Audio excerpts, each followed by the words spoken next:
Welcome to Evil Done Badly, the worst true crime podcast on the planet. We're featuring a pretty famous cunt on this episode, and he's known as the Supreme Gentleman to his followers. He's revered by the group of limp dicks known as incels, and his influence is, to this day, still felt amongst horny little boys who can't get laid. On this episode, we're covering Elliot Rodger, a tiny, angry little man who chose an explosive, fatal way to express his pent-up sexual energy. But first, we have a message from our most devout follower, in his own actual words. Take a listen. Dick, I'll make you a deal. The first Friday/Saturday that I can't find your horrendous podcast, I'll send you $20. It'll be community service.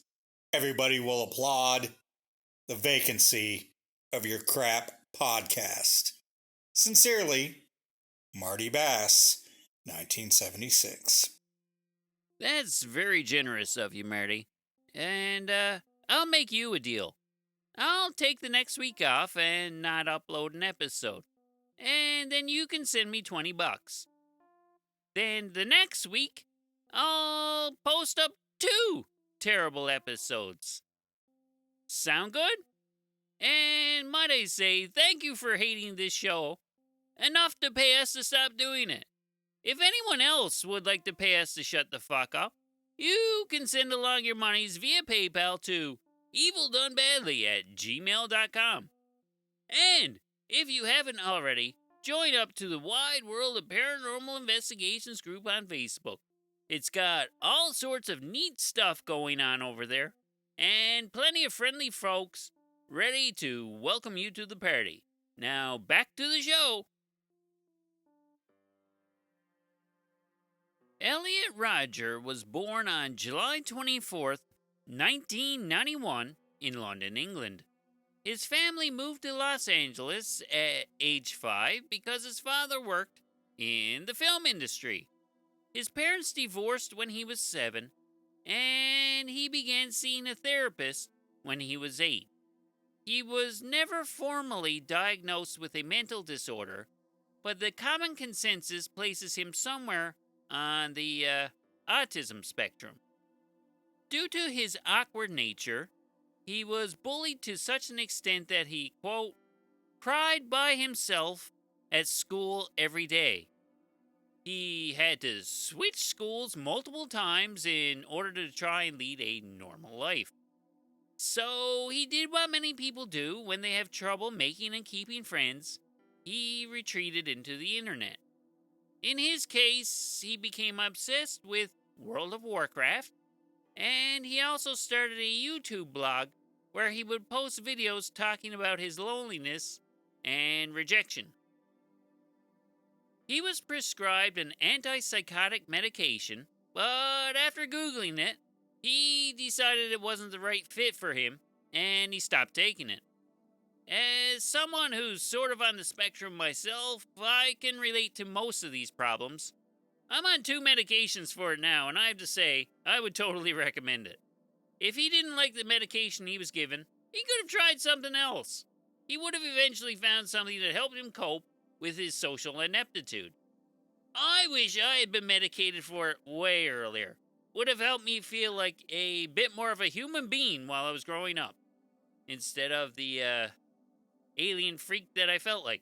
I didn't have anywhere near the problems that he had, but I still feel way better now that I'm being treated for it. I was also way cuter than he was, so that helped my case a lot. I mean, he's not a bad-looking fella or anything, but I was fucking adorable, and I had one hell of a mullet. So Elliot had trouble making friends, and was totally hopeless at talking to women. His main goal in life was to lose his virginity. He would constantly complain that he was 22 and hadn't had sex yet. He would also complain about everyone who was sexually active. He couldn't wrap his head around why no women wanted to sleep with him. He was involuntarily celibate, or an incel for short. Are there no hookers in Los Angeles? I think there might be. Am I mistaken in thinking that maybe? If it bothered him that much, he could just go out and pay for it? I mean, he had plenty of money, and he drove a BMW, so that couldn't have been the problem. In my unprofessional opinion, my guess is that there are indeed prostitutes in Los Angeles. My other unprofessional opinion is that he was too arrogant and self centered to resort to paying someone to fuck him. In his mind, all the ladies should want to get in his pants. I'm basing that on my own arrogance and self centeredness. I'm not quite as arrogant and self centered now that I'm old and wrinkly, but I still consider myself fucking irresistible. I'm also a little delusional, but I stand by that. So this guy has plenty of money, a BMW, and is not completely fuck ugly.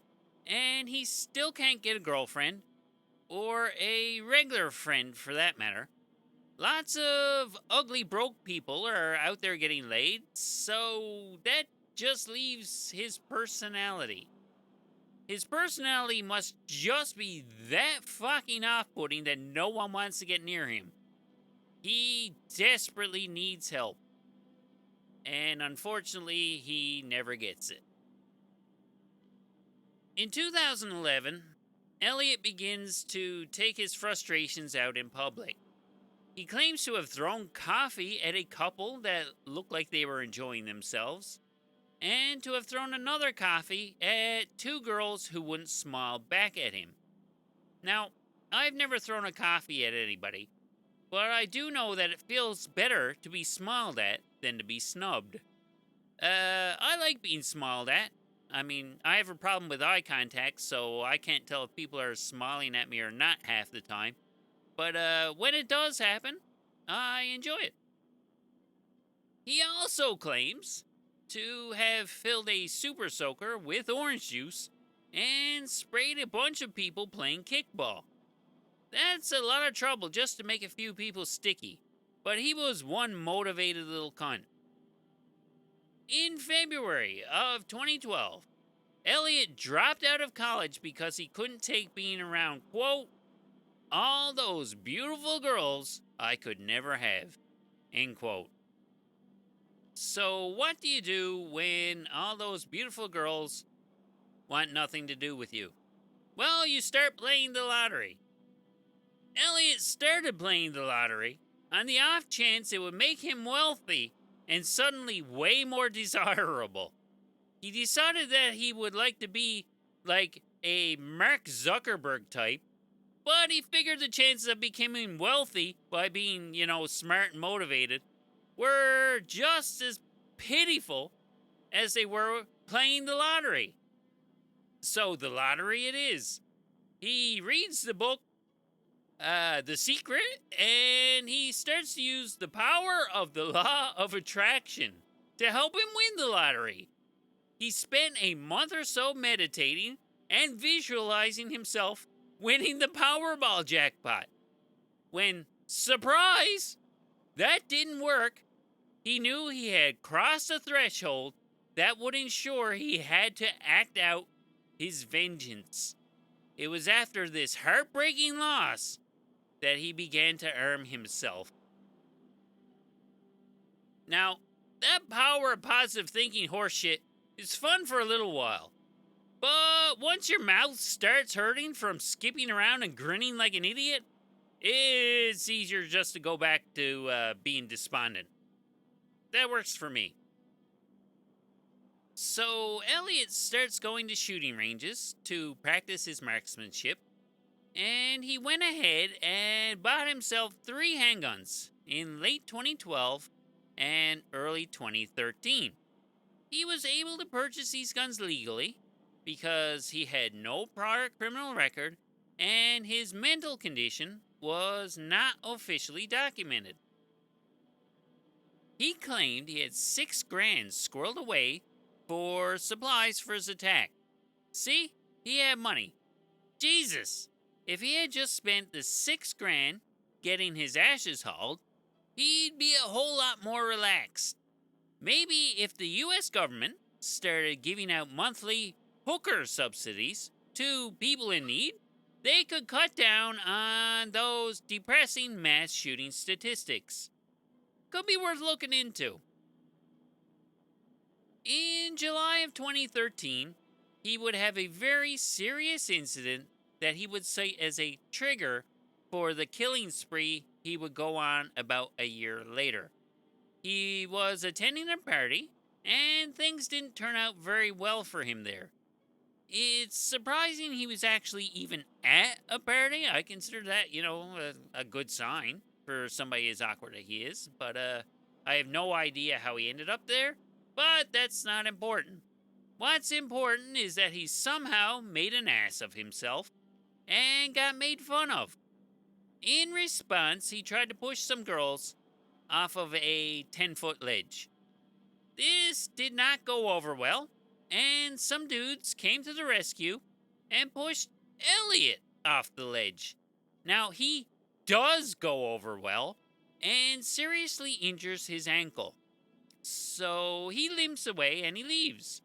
He realizes that he left his Gucci sunglasses back at the party and goes back to retrieve them.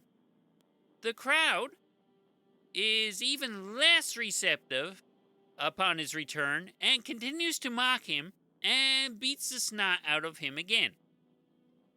Rodger then sulks back to his house, and a neighbor claims he was crying and muttering to himself about killing the guys at the party and himself. His parents became increasingly concerned in January of 2014 because of his erratic behavior and unsettling YouTube content.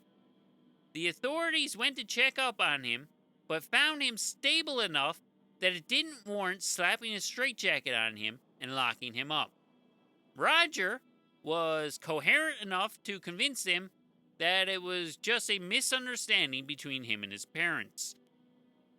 This interaction with the police would come under intense scrutiny after the forthcoming massacre. Sorry for the spoiler, but there's a massacre coming. The responding officers never looked into Rodger's gun ownership, and they never watched any of Rodger's disturbing videos. These videos were the reason his parents called him in the first place, and they should have looked into it a little more carefully. They didn't experience the full extent of Elliot's frightening personality. On May 22nd, 2014, Elliot would post his last video on YouTube called Elliot Rodger's Retribution, in which he outlined his plan for his massacre that would be coming the next day. He tells of how he has to rot in loneliness, rejection, and having to watch other men get all the sex and love from pretty girls. He goes on to say that he's never even been kissed and that he's spent over 2 years in college and never even came close to getting laid. He figured he should have scored in college because of all the drunk, horny girls around. He talked about how unfair it was that girls weren't attracted to him and that he would punish them. He ends off the video by saying, quote, "I don't know what you don't see in me. I'm the perfect guy, and yet you throw yourselves at these obnoxious men instead of me, the supreme gentleman," end quote. This guy sounds dangerous, and he would go ahead and make good on his threat. Now, he really should have been on some serious pills long before now. During the whole time that he's been steeping himself in anger, he's been spending a lot of time alone in his room writing.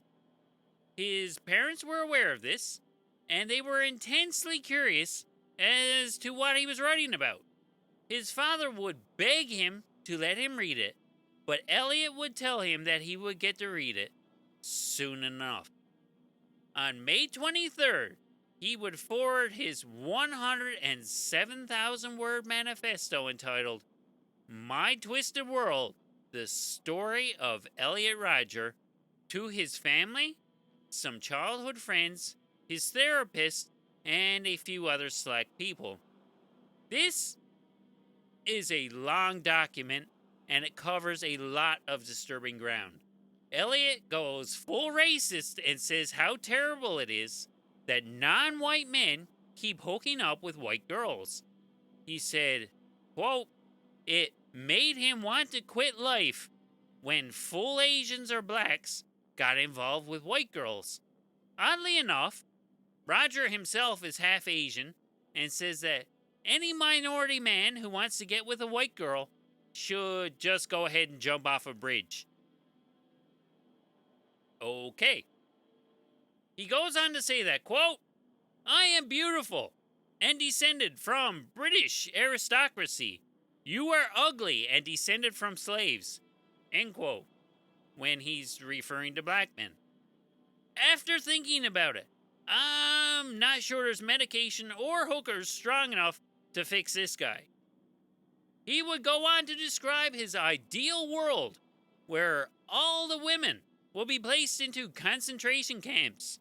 He would reside in a tall tower and gleefully watch them starve to death. He figured these women had been, quote, starving him of sex, end quote, for years. So that would be an appropriate punishment for all the women who denied him sex. As part of his war on women, he, quote, will attack the very girls who represent everything I hate in the female gender. The hottest sorority of the University of California, Santa Barbara, end quote. He also mentions that he would like for his half-brother and stepmother to die, but he wasn't able to do the mental gymnastics required to want to kill his father. And on the evening of March 23rd, Rodger would pass the point of no return and set off a chain of misogynistic terror events that would collectively be known as the 2014 Isla Vista killings. Rodger started his rampage by stabbing his roommates to death one by one as they returned to the apartment. He also lured a third man to the apartment and stabbed him to death as well before heading out to the college. I was surprised to find out that he had roommates. I think they found Rodger as unhinged as everyone else did, though. A friend of theirs said afterwards that the two roommates were planning on moving to a different apartment for the next semester. This was on account of how uneasy Elliot made them feel. Waihan Wang was the third unfortunate soul to have his life taken by this hard-up little bastard that night. Rodger then drove 5 blocks to the Alpha Phi sorority house and started knocking impatiently at the door. Smartly, everyone inside ignored his pounding and never let him in. Rodger backed away from the door and came across a group of 3 girls. He started firing, and Veronica Weiss and Catherine Cooper were killed while onlookers from the sorority house gaped at the bizarre scene unfolding in front of them. A third girl was shot multiple times but survived the attack. 911 was called at 9:27 p.m. that night. Rodger then sped off to a deli a couple of blocks away and exited the car. He would fatally shoot Christopher Martinez, hop back in the car, and drive to the beach, firing at 2 pedestrians along the way. He took a couple of shots at a sheriff that was on foot, and the sheriff fired back as Rodger drove away. He then started using his BMW as a weapon, and he swerved to hit a bicyclist on the side of the road. He kept driving around, shooting bystanders from the moving car, and at 9:33, he got into a firefight with 4 police officers, and he took a shot to the hip. He sped up and then nailed another bicyclist, but this time the bicyclist flew onto his windshield and shattered it. With the limited visibility, he crashed into some parked cars and came to a stop. By the time police could apprehend him, Rodger had already been killed by shooting himself in the head. At the end of the rampage, 7 were dead, including Rodger, and 14 more were wounded, either by gunfire or by vehicle. This was an avoidable tragedy, all because this little cunt couldn't figure out how to talk to women like a human being. What's even worse is that this cunt is held up as some sort of hero in online incel subcultures. He's frequently regarded as a saint, and the term going ER refers to violence committed by the incel community. He has inspired multiple fuckheads to pick up the incel torch and carry out their own mass killings. One notable incident occurred in Toronto, Ontario, Canada, in the spring of 2018. This one involved a 25-year-old incel named Alex Manassian. Manassian rented a van and decided to start running down pedestrians on Yonge Street. He killed 11 and injured 15 more before getting out and attempting to commit suicide by cop. He was apprehended alive and sentenced to life in prison. He posted the following on his Facebook prior to the massacre, quote, "The incel rebellion has already begun. We will overthrow all the Chads and Stacys. All hail the supreme gentleman, Elliot Rodger," end quote. Stacy is an incel term for a woman perceived as unattainable and will only date Chads. Chads are the handsome, obnoxious womanizer types who get all the Stacys. The incel vocabulary also includes Beckies, who are the average woman. God forbid these desperate idiots lower themselves to the level of dating an average woman. Women can also be referred to in other insulting terms such as femboids or female humanoid organisms. So as you can see, this is a messed up group of angry little fuckers with messed up priorities. And worse, they have proven to be capable of violent outbursts that leave multiple innocent people injured or dead. Of course, this case reopened the discussions about gun control and mental illness. If Elliot had gotten the treatment he needed, we may not be having this podcast episode today, and this weird incel community wouldn't have such a martyr to look up to. This is a terrible story, and not just because I'm the one telling it. It is fucking brutal. There's always going to be lonely people. There are always going to be people who think life isn't fair. Most will find some way of constructively dealing with their feelings. Some will have the means and the motive to follow in Rodger's footsteps, and more blood will be shed. It's inevitable. The question remains, who will be next? Who will be the next mass killer? Who will be the victims, and what can be done about it? It's not an if, it's a when, and it's a sad reality. This has been Evil Done Badly. If you would like to reach out to us to suggest future episodes, we can be reached by email at evildonebadly@gmail.com or on Instagram at evildonebadly. Thanks for listening, and I'll be back in a couple of weeks. Bye-bye.